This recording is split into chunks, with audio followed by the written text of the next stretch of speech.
The latest now on the wage impasse between the Jamaica Public Service and the union representing technical and administrative workers of the company. Despite the intervention of the Industrial Disputes Tribunal, employees continue to call in sick. Technical and administrative employees of the Jamaica Public Service Company have been restive for weeks. Wage negotiations have stalled, leading to the union representing them warning of possible industrial action. That threat materialized Monday evening as workers started calling in sick, with the impact being felt immediately in power outages. In light of the outages, a meeting was held Tuesday morning between the JPS and the Industrial Disputes Tribunal, IDT. General Secretary of the Union of Clerical and Supervisory Employees, UCASE, which is representing the workers, says even after this morning's meeting, the wage offer has not been improved. The company is hiding behind the IDT for reasons best known to them.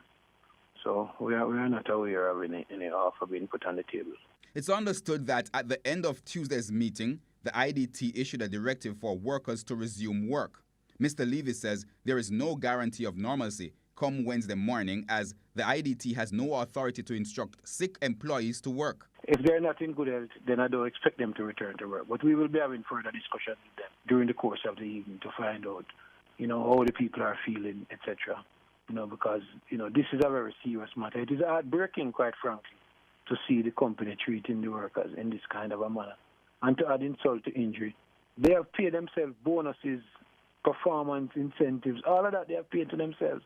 But yet still they are pressuring the rank and file people in terms of their little benefits. Since Monday night, the JPS said it had technical people working to restore electricity to areas affected by the outage. Several statements were issued via social media acknowledging the impact of the stickout and stating that it had activated its contingency plan. By mid-afternoon Tuesday, the company stated that all customers had been reconnected.